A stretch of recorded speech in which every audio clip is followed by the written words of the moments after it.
SDV news కి స్వాగతం. నేను స్వప్న. ముందుగా హెడ్లైన్స్ చూద్దాం. అంబేద్కర్ విగ్రహాన్ని పరిశీలించిన సిపిఐ నేతల బృందం విగ్రహావిష్కరణ కార్యక్రమాన్ని సీఎం జగన్ సొంత పార్టీ కార్యక్రమంలా నిర్వహించారని విమర్శించిన సిపిఐ రాష్ట్ర కార్యదర్శి రామకృష్ణ. కొనసాగుతున్న అంగన్వాడీల సమ్మెకు మద్దతు పలికిన కార్మిక సంఘాల నేతలు అంగన్వాడీల న్యాయమైన సమస్యలు పరిష్కరించాలని నేతల డిమాండ్. ప్రత్యేక హోదా కోసం అన్ని రాజకీయ పార్టీలు ఒకే తాటిపైకి రావాలన్న ప్రత్యేక హోదా సాధన సమితి అధ్యక్షులు చలసాని శ్రీనివాస్ ప్రత్యేక హోదా ముగిసిన అధ్యాయం కాదని ఐక్య పోరాటంతో హోదా సాధించవచ్చునని సూచన. నగరంలో సందడి చేసిన సినీ హీరోలు మంచు మనోజ్, నవదీప్, రామస్వామి మిలిటరీ హోటల్ ప్రారంభోత్సవ కార్యక్రమంలో పాల్గొన్న హీరోలు.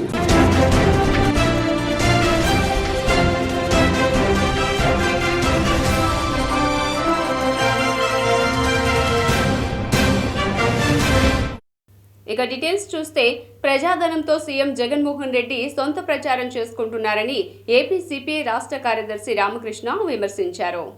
స్వరాజ్ మైదానంలో ఏర్పాటు చేసిన అంబేద్కర్ స్మృతి వనాన్ని సిపిఐ రాష్ట్ర కార్యదర్శి రామకృష్ణ తన బృందంతో కలిసి పరిశీలించారు. అనంతరం ఆయన మీడియాతో మాట్లాడుతూ అంబేద్కర్ స్మృతి వనం నిర్మాణం పట్ల హర్షం వ్యక్తం చేస్తున్నామని తెలిపారు. అంబేద్కర్ విగ్రహ ఆవిష్కరణను జగన్ తన పార్టీ కార్యక్రమంగా చేశారని విమర్శించారు. రాష్ట్రపతి, గవర్నర్, ఇతర పార్టీల ముఖ్య నేతలను ఎందుకు ఆహ్వానించలేదు అని ప్రశ్నించారు. పార్టీ జెండాలతో సభ నిర్వహించడం దుర్మార్గమన్నారు. మంత్రులు అభినవ అంబేద్కర్ అని జగన్ని పొగడ్డానికి సిగ్గుండాలన్నారు.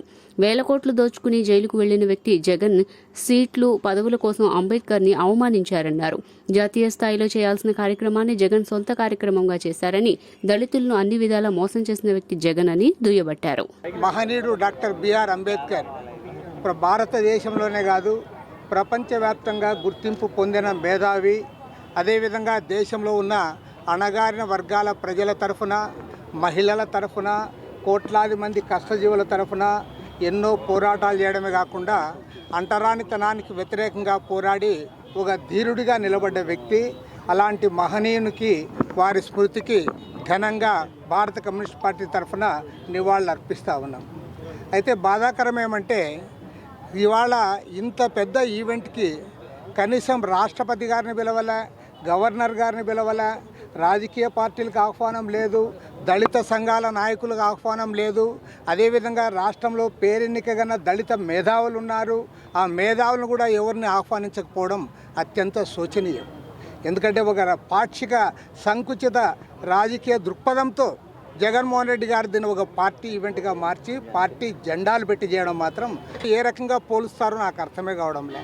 అంబేద్కర్ ఎక్కడా, జగన్మోహన్ రెడ్డి ఎక్కడా, అభినవ అంబేద్కర్ అంటూ అవమానిస్తూ ఉన్నారు పరోక్షంగా. అంబేద్కర్ను సరైంది కాదు. అంబేద్కర్ గారు ఆ రోజు గాంధీని ఢీకొట్టాడు. అంటరాని వారి కోసం, అణగారిన వర్గాల కోసం జరిగే పోరాటంలో దేన్నైనా సరే ఎదుర్కొన్నాడు, గట్టిగా నిలబడ్డాడు. కానీ ఇవాళ ఏం జరుగుతూ ఉంది?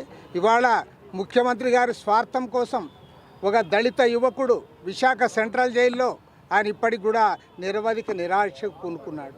వాళ్ళ కుటుంబం ఇక్కడ చేస్తూ ఉంది. అదేవిధంగా ఒక దళిత యువకుని కొట్టి చంపి కారులో తీసుకెళ్లి డోర్ డెలివరీ చేసిన వ్యక్తి ఇవాళ దండలు ఎంచుకొని పోలీసులతో నమస్కారాలు పెట్టించుకుంటూ తిరుగుతూ ఉన్నాడు. కాబట్టి ఏమంటే అంబేద్కర్ పోల్చడాన్ని పూర్తిగా ఖండిస్తూ ఉన్నాను. ఎవరైతే ఆ రకంగా అంబేద్కర్తో పోల్చారో వాళ్ళ నోళ్ళని కూడా ఫినాయిల్తో కడగాలని కూడా డిమాండ్ చేస్తున్నారు. అక్రమ అరెస్టులతో ప్రజా ఉద్యమాలను ఆపలేరు అంటూ కార్మిక సంఘాల నేతలు హెచ్చరించారు. అంగన్వాడీలు తమ డిమాండ్లను పరిష్కరించాలని కోరుతూ గత నెల 12వ తేదీ నుండి నిరవధిక సమ్మె కొనసాగిస్తున్నారు. ప్రజా సంకల్ప యాత్రలో అంగన్వాడీలకు ఇచ్చిన హామీలను నెరవేర్చాలంటూ అంగన్వాడీలు ఉద్యమిస్తున్నారు. ఇప్పటికే పలు దఫాలుగా అంగన్వాడీ సంఘాల నేతలతో రాష్ట్ర మంత్రివర్గం చర్చలు జరిపినా ఫలప్రదం కాలేదు. ఈ నేపథ్యంలో ఈ నెల 17వ తేదీ నుండి నిరవధిక నిరాహార దీక్షలకు అంగన్వాడీలు దిగారు. అంగన్వాడీల దీక్షలు నేటికి 40 రోజుకు చేరుకున్న నేపథ్యంలో వారికి సంఘీభావం తెలుపుతూ పలు కార్మిక సంఘాల నేతలు లెనిన్ సెంటర్ నుండి ధర్నా చౌక్లో అంగన్వాడీల దీక్షా శిబిరానికి బయలుదేరిన క్రమంలో రాస్తారోకోకు అనుమతులు లేవంటూ పోలీసులు నిరాకరించారు. దీంతో కార్మిక సంఘాల నేతలకు అంగన్వాడీలు పోలీసులకు కొద్దిసేపు వాగ్వాదం నెలకొంది. రాష్ట్ర ప్రధాన కార్యదర్శి నేటితో 40 రోజులుగా ఈ రాష్ట్రంలో ఉన్నటువంటి 1,06,000 మంది అంగన్వాడీ టీచర్లు, హెల్పర్స్, ఆయాలు సమ్మె చేస్తూ ఉన్నారు. నిన్న 17వ తారీఖు నుంచి నిరవధిక నిరాహార దీక్షలు కూడా ఈ అలంకార్ సెంటర్లో కూర్చోవడం జరిగింది. అయితే ప్రభుత్వం చాలా కర్కశంగా, కిరాతకంగా మోసకారితనంగా కూడా ప్రయత్నం చేస్తూ ఉంది. ఒకవైపునేమో చర్చలను పిలుస్తారు, ఇంకొక వైపున సర్దుబాటు చేసుకుందాము రండి అంటారు, మరోవైపున దాన్ని ఖాతరు చేయకుండా దాని బుట్టదాఖలు చేసేటువంటిది వాళ్ళే. అందులో ప్రభుత్వం ఇవాళ నోరు మాట్లాడుతూ నొసులు ఎక్కిరించేటువంటి పద్ధతిలో ఉంది. ఇది సరైనది కాదు. ఇప్పటికైనా వెంటనే చర్చలకు పిలిచి ప్రభుత్వం యొక్క మాటలు కోటలు దాటుతా ఉన్నాయి, ఆచరణ గడప దాటం లేదు. నిన్న అంబేద్కర్ సాక్షిగా ఆయన మాట్లాడిన దళితుల అభ్యున్నతి మనం చూసాం. అంగన్వాడీలో అత్యధిక మంది దళితులు ఉన్నారు, పేద మహిళలు ఉన్నటువంటి పరిస్థితి ఉన్నది. ఈ నేపథ్యంలోనే చూస్తే మాటలు కోటలు, ఆచరణ మాత్రం గడపదాని పరిస్థితి. ఒక విధంగా ఈ రాష్ట్రంలో 40 రోజులుగా 1,07,000 మంది ఆడపడుచులు సమ్మె చేస్తున్నారు.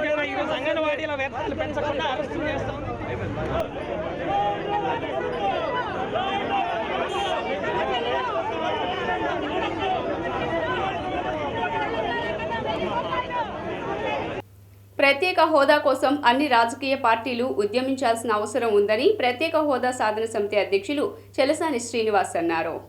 ప్రత్యేక హోదా విభజన హామీల సాధన సమితి ఆధ్వర్యంలో నగరంలో ఎంబీవీకే భవన్ నందు రౌండ్ టేబుల్ సమావేశం నిర్వహించారు. ఈ సమావేశంలో పలు రాజకీయ పార్టీల నేతలు, మేధావులు, రైతు సంఘాల నాయకులు పాల్గొన్నారు.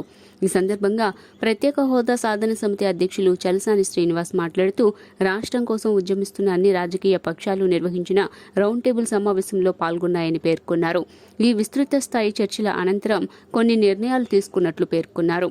జనవరి 30 అమరవీరుల దినోత్సవం సందర్భంగా రాష్ట్ర వ్యాప్తంగా అన్ని సంఘాలను కలుపుకొని నిరాహార దీక్ష చేస్తామని వెల్లడించారు.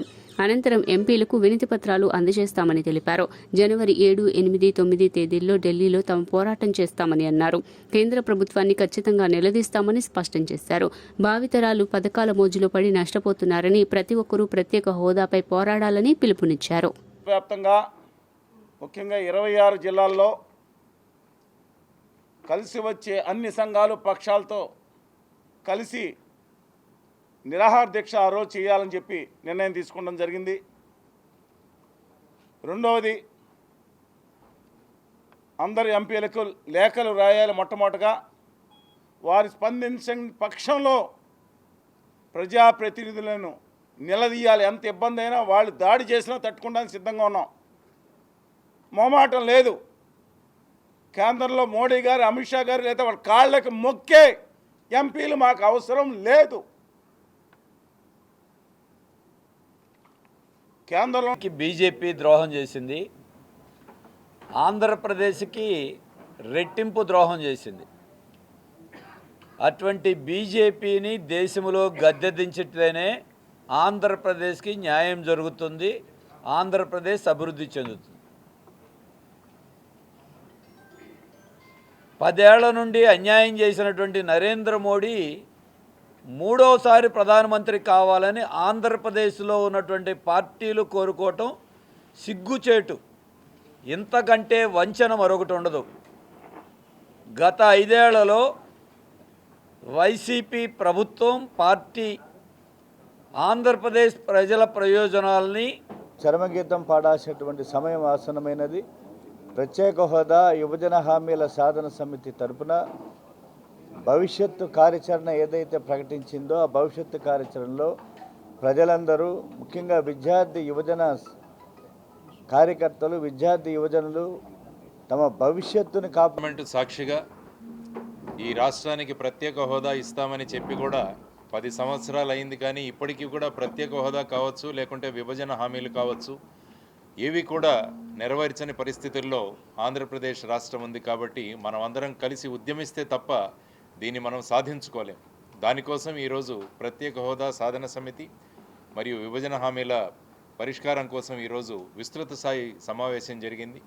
ఆ సమావేశంలో తీసుకున్న అనేక నిర్ణయాల గురించి ప్రకటించడం జరిగింది. ముఖ్యంగా ఇందులో ప్రతి జిల్లాకు వెళ్ళి అక్కడ ప్రత్యేక హోదా వస్తే మన రాష్ట్రానికి ఏ విధంగా ఉపయోగపడేది అన్న విషయాన్ని చాలామందికి తెలియజేయాలి. ఎందుకంటే చాలామంది ఈ ప్రత్యేక హోదా సమావేశం రాష్ట్ర ప్రజల భవిష్యత్తుకి అత్యంత కీలకమైంది. ప్రత్యేక హోదా విభజన హామీల సాధన సమితి పక్షాన అధ్యక్షులుగా ఉన్నటువంటి చలసాని గారు, రాష్ట్ర ప్రధాన కార్యదర్శిగా టీంలో ఒకరుగా ఉన్నటువంటి బాధ్యత తీసుకున్న పివి లక్ష్మణ్ గారు, రాష్ట్ర వ్యాప్తంగా సాంప్రదాయ రుచికరమైన భోజనానికి పేరుగాంచిన రామస్వామి మిలిటరీ హోటల్ను సినీ హీరోలు మంచు మనోజ్, నవదీప్లు ప్రారంభించారు. విజయవాడ నగర పరిధిలోని గొల్లపూడి వన్ సెంటర్లో నూతనంగా ఏర్పాటు చేసిన రామస్వామి మిలిటరీ హోటల్ను ప్రముఖ తెలుగు చిత్ర హీరోలు మంచు మనోజ్, నవదీప్, హోటల్ యాజమాన్యం సభ్యులు కార్తీక్, వికాస్, చందన, రాకేష్తో కలిసి లాంఛనంగా పూజా కార్యక్రమాలు చేసి ప్రారంభించారు. హోటల్ ప్రారంభం సందర్భంగా ఏర్పాటు చేసిన విలేకరుల సమావేశంలో మంచు మనోజ్, నవదీప్లు మాట్లాడుతూ కుటుంబ తరహాలో భోజనానికి ఎంతో పేరుగాంచిన రామస్వామి మిలిటరీ హోటల్లో రుచికరమైన ఆహారం లభిస్తోందని తెలిపారు. ఇప్పటికే విజయవాడ నగరంలో గత 3 సంవత్సరాల నుండి కస్టమర్లు ఎంతగానో దీన్ని ఆదరిస్తున్నారని తెలిపారు. ఈరోజు నాకు విజయవాడకు రావడం చాలా ఆనందంగా ఉంది. ముఖ్యంగా నా మిత్రుడు రాకేష్ రెస్టారెంట్ ఓపెనింగ్కి రావడం, రామస్వామి మిలిటరీ హోటల్ అండ్ దాదాపు 1920s నుంచి 2020 నుంచి దే బీన్ ఒక ఇంట్లో స్టార్ట్ చేసి and it's family own restaurant and ప్రతి ఒక్క డిష్ ఇట్స్ లైక్ మన ఇంట్లో తిన్నట్టుగా అండ్ ఇట్స్ లైక్ స్పెషల్ క్యారింగ్తో చేస్తున్నారు ఇక్కడ. And veg meals and non veg meals చేస్తున్నారు. ఆఫ్టర్నూన్ అండి. విజయవాడ ప్రెస్ మిత్రులందరికీ నమస్కారం. చాలా రోజుల తర్వాత మళ్ళీ విజయవాడ వచ్చాను. నా చిన్నప్పుడంతా ఇక్కడ మామిడికాయల కోసం తెగ వచ్చేవాళ్ళం. సో విజయవాడకి మాకు ఫుడ్కి ఉన్న సంబంధం చాలా చాలా ఎక్కువ ఉండేది. సో ఈరోజు మా friends and cousins Ramaswamy hotel ఇది ఈరోజు ఇనాగ్రేషన్కి వచ్చాం. అండ్ నేను ఆల్రెడీ ఇంత మునుపు వీళ్ళ ఫుడ్ తిన్నాను. సో ఇట్స్ వెరీ చాలా టేస్టీగా ఉంటుంది. అండ్ ఇంగ్రీడియంట్స్ అవన్నీ కూడా అంటే మన ఇంట్లో వంట తిన్నట్టు ఉంటుంది. So I wish them all the best. So already ఒక చాలా సక్సెస్ఫుల్ బ్రాంచ్ని వీళ్ళు ఇంకా పెద్దది చేసి 150 సీటర్ చేసి చాలా పెద్దది చేశారు. So I wish them all the best and thank you for having us. All the best. Hotel యాజమాన్యానికి చెందినటువంటి వికాస్ గారు, కార్తిక్ గారు, మోయిస్ గారికి కూడా రాకేష్ గారికి వ్యాపారం బాగా జరగాలని, అలాగనే ఇక్కడ లభించేటువంటి ఫుడ్ మొత్తం కూడా చాలా క్వాలిటీతో ఉండాలని, అందరికీ అందుబాటు ధరల్లో అందించాలని, మరి నలుగురు యువకులు పెట్టినటువంటి ఈ హోటల్ రామస్వామి హోటల్ ఇంటిని మరిపించేలాగా వంటలు తయారు చేసి బాగా ప్రజల్ని ఆకట్టుకోవాలని నేను తమ్ముడు మోసిస్ రాకేష్ అని చెప్పి యూఎస్లో ఉంటారు. ఆయన వికాస్ మేమందరం కలిసి రామస్వామి మిలిటరీ హోటల్ స్టార్ట్ చేసామండి. ఇది మాది సెకండ్ బ్రాంచ్ అండి. ఒక ఫస్ట్ బ్రాంచ్ మాది గురునానక్ కాలనీలో ఉంది. ఇది సెకండ్ బ్రాంచ్. ఇదంతా మేము చాలా ఇంటీరియర్స్ కానీ ఇదంతా కూడా చాలా నీట్గా చేసామండి. దీంట్లో మీకు ఇంటి ఫుడ్, ఇంటి టేస్ట్ కావాలి అంటే మా దగ్గరికి వస్తే మీకు non veg meals, veg meals, non veg curries అన్నీ అవైలబుల్ ఉంటాయండి. మీకు పాతకాలంలో దొరికే ట్రెడిషనల్ ఫుడ్ అంతా కూడా మా దగ్గర అవైలబుల్ ఉంటుంది. నాటుకోడి పులుసు, రాగి సంగటి, బొమ్మిడాయిలు, పీతలు, ఇలాగా. ఆదివారం పూటేమో బిర్యానీ సర్వ్ చేస్తామండి. మటన్ బిర్యానీ సర్వ్ చేస్తాం. అది మా స్పెషల్ అండి. ఓన్లీ ఆదివారం ఒక్కరోజే ఉంటుంది. అది కూడా 12 కల్లా అయిపోతుంది.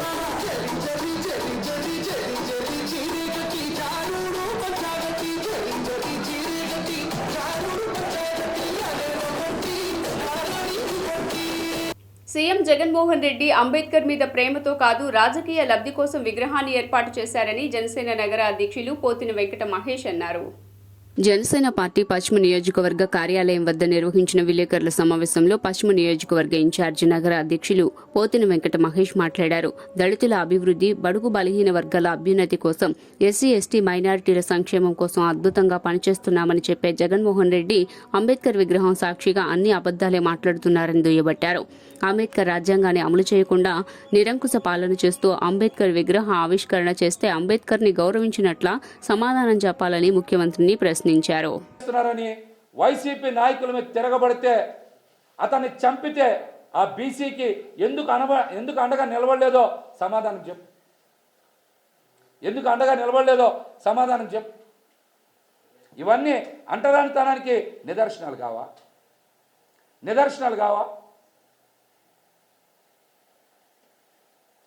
వీటి మీద మాట్లాడకుండా పదే పదే అంబేద్కర్ గారి విగ్రహ సాక్షిగా అబద్ధాలు మాట్లాడతాం. అట్లాగే నిన్న పేద పిల్లలు ఇంగ్లీష్ మీడియంలో చదువుకోకూడదా? పిల్లల్ని మేమే చదివిస్తూ ఉన్నాం, అమ్మఒడి ఇచ్చాం, గోరుముద్ద ఇచ్చాం అని ఇలాంటి మాటలు మాట్లాడుతాం. అంటే వందల సంవత్సరాల నుంచి తల్లిదండ్రులు వాళ్ళ పిల్లల్ని చదివించుకోలేదా? వాళ్ళ సంపాదించుకోలేదా? వాళ్ళ సంపాదనతో వాళ్ళ పిల్లల్ని బాధ్యతాయుతంగా చదివించుకోలేదా? మీరు వచ్చాకే, జగన్మోహన్ రెడ్డి ఏమైనా పాలనలోకి వచ్చాకే పిల్లలు చదువుకుంటున్నారా? దమ్ముంటే మీరు అమరావతిలో కేటాయించిన లబ్ధిదారుల జాబితాని ప్రకటించాలి. అందులో ఎంతమంది వైసీపీ నాయకుల పేర్లు, కార్యకర్తల పేర్లు ఉన్నాయో మేమైతే చూపిస్తామని కూడా ఈ సందర్భంగా సవాల్ విసురుతా ఉన్నా. ప్రజలకు కూడా ఒకటే తెలియజేస్తూ ఉన్నాం, మరొక్కసారి తెలియజేస్తూ ఉన్నాం, అంబేద్కర్ గారి విగ్రహాన్ని చూసి మోసపోవద్దని, జరిగిన అరాచకాలని మరచిపోవద్దని కూడా ఈ సందర్భంగా మేమైతే. కొండపల్లి హజరత్ సయ్యద్ షాబుకారి బాబా దర్గా 427వ ఉరుసు మహోత్సవాలు ప్రారంభమయ్యాయి. ఈ ఉరుసు మహోత్సవాల్లో రాష్ట్ర ఉప ముఖ్యమంత్రి మరియు మైనారిటీ వ్యవహారాల శాఖ మంత్రి అంజాద్ బాషా పాల్గొన్నారు. వారికి అల్తాఫ్ బాబా ఘన స్వాగతం పలికారు. దర్గాలో ప్రత్యేక ప్రార్థనలు నిర్వహించారు. అనంతరం రాష్ట్ర ఉప ముఖ్యమంత్రి మరియు మైనారిటీ వ్యవహారాల శాఖ మంత్రి అంజాద్ బాషా మీడియాతో మాట్లాడారు. మరి అన్ని సామాజిక వర్గాలకు సంబంధించిన వ్యక్తులు అందరూ కూడా ఇక్కడ ఒక నమ్మకం, విశ్వాసంతో వస్తారు.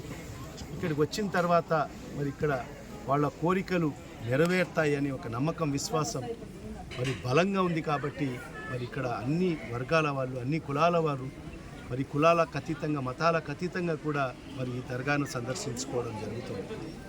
ఇది చాలా ప్రత్యేకమైన విషయం. ఇది మత సామరస్యానికి ప్రతీకైన దర్గా ఇది.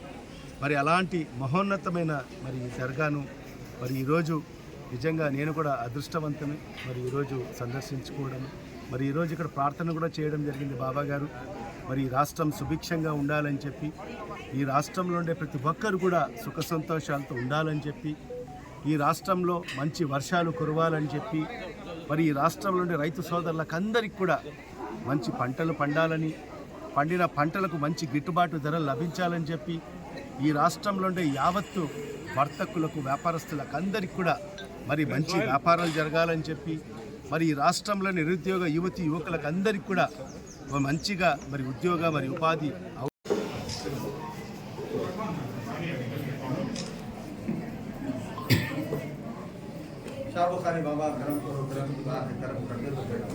టీడీపీ అధినేత చంద్రబాబు ప్రయాణిస్తున్న హెలికాప్టర్ దారి తప్పింది.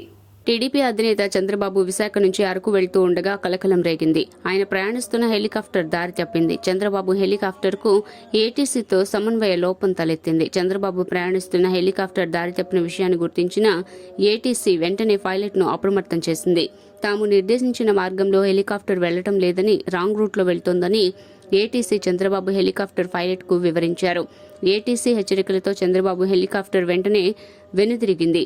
మళ్లీ సరైన మార్గంలో వెళ్లేందుకు ఏటీసీ అనుమతించడంతో చంద్రబాబు సురక్షితంగా అరకు చేరుకున్నారు.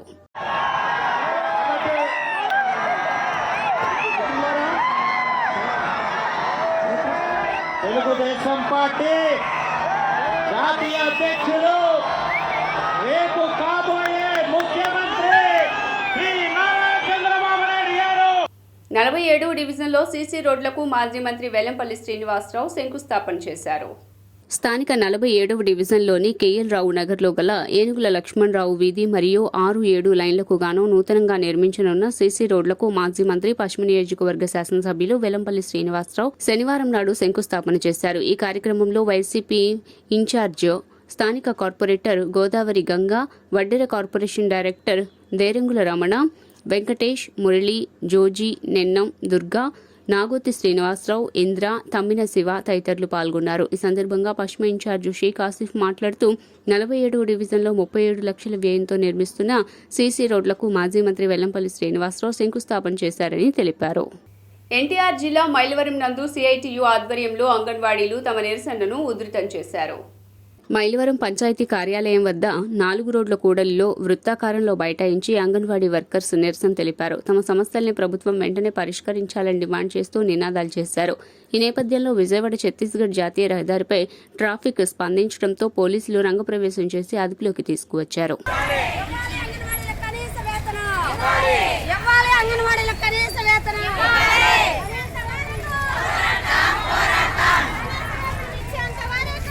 ఎన్టీఆర్ జిల్లా కొండపల్లి మున్సిపాలిటీ పరిధిలోని త్రాగునీటి ఫిల్టర్ బెడ్లను టీడీపీ కౌన్సిలర్లు, నాయకులు పరిశీలించారు. వీటీపీఎస్ బూడిద కాలువ ద్వారా ఫిల్టర్ బెడ్లలో కలుస్తుందని ఆరోపణలు చేశారు. కుళాయిల నుండి బూడిదతో కూడిన నీరు వస్తుందని, కొన్ని చోట్ల బూడిద అడ్డుపట్టడంతో కుళాయిలు రావట్లేదని ఆగ్రహం వ్యక్తం చేశారు. ఆర్డబ్ల్యూఎస్, వీటీపీఎస్ అధికారులు స్పందించి సత్వరమే చర్యలు తీసుకోవాలని కొండపల్లి మున్సిపల్ టీడీపీ కౌన్సిలర్లు, నాయకులు డిమాండ్ చేశారు. ఏదైతే డ్రింకింగ్ వాటర్ ఫిల్టర్ బెడ్లు ఉన్నాయో దాంట్లో వీటీపీఎస్ ద్వారా వచ్చే ఫ్లై యాష్ కాలువల ద్వారా ఈ బూడిద దాంట్లో కలవటం వలన ఈ ఫిల్టర్ బెడ్లలో స్ట్రక్ అవి పైపుల్లోంచి వాటర్ వెళ్ళక, రెండోది ఈ వాటర్ కూడా పొల్యూట్ అయ్యి బూడిదతో పొల్యూట్ అయ్యి వాటర్ ప్రజలకు వెళ్తూ ఉంది. ఇది చాలా ఇబ్బందికరమైన పరిస్థితి, ప్రజలు ప్రాణాలతో చెలగాటం వాడే పరిస్థితి. అధికారుల యొక్క అసమర్థత వలన లేకపోతే అధికారులు దీని మీద ఇమీడియట్గా స్పందించాల్సిన అవసరం ఉంది. ఇప్పుడు ఆర్డబ్ల్యూఎస్ అధికారులు చెప్పాము, అదేవిధంగా వీటీపీఎస్సికి వీటీపీఎస్ అధికారులు కూడా చెప్తా ఉన్నాం. రేపు ఇమీడియట్గా దీని మీద ఏదైతే ఈ పొల్యూషన్తో ప్రయాస్తో కలిసిన వాటర్ కాలువల ద్వారా ఈ డ్రింకింగ్ వాటర్ బెడ్లోకి వస్తుందో దాన్ని బంద్ చేయాల్సిన అవసరం ఉంది. ఇది సీరియస్గా ఈ వీటీపీఎస్ అధికారులు, అదేవిధంగా ఆర్డబ్ల్యూఎస్ అధికారులు దీని మీద యాక్షన్ తీసుకోవాల్సిన అవసరం ఉంది. దీంట్లో అధికారులు బాధ్యతారహితంగా ప్రవర్తించడం వల్లనే ఈ రోజున ఈ పరిస్థితులు వచ్చినాయి. ఈ ఫిల్టర్ బెడ్లో పైపులన్నీ కూడా బ్లాక్ అయిపోయినాయి. రెండు, ఈ ఫ్లై యాష్ డ్రింకింగ్ వాటర్తో కలిసి వెళ్ళటం వలన ప్రజల ప్రాణాలకు కూడా ఇబ్బంది కలిగే పరిస్థితులు వచ్చినాయి.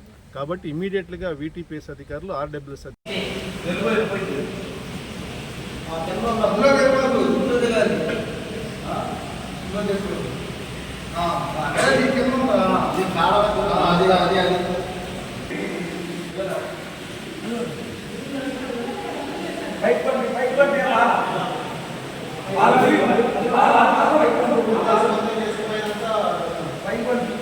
రాబోయే అసెంబ్లీ, పార్లమెంట్ ఎన్నికల్లో మాదిగ ఉపకులాలకు నియోజకవర్గాల కేటాయింపులు సమానంగా జరపాలని ఏపీ ఎంఆర్పీఎస్ రాష్ట్ర అధ్యక్షుడు దండు వీరయ్య మాదిగ డిమాండ్ చేశారు. రాబోయే అసెంబ్లీ, పార్లమెంట్ ఎన్నికల్లో మాదిగ ఉపకులాలకు నియోజకవర్గాల కేటాయింపులు సమానంగా అన్ని పార్టీల మాదిగలకు సీట్లు కేటాయించాలని ఏపీ ఎంఆర్పీఎస్ రాష్ట్ర అధ్యక్షుడు దండు వీరయ్య మాదిగ డిమాండ్ చేశారు. షెడ్యూల్ కులాల వర్గీకరణ కమిటీల పేరుతో బీజేపీ ప్రభుత్వం కాలయాపన చేయకుండా రాబోయే పార్లమెంట్లో బడ్జెట్ సమావేశంలో చట్టబద్ధత కల్పించకపోతే రాష్ట్రంలో బీజేపీ ఎక్కడ సభలు పెట్టలేరని హెచ్చరించారు.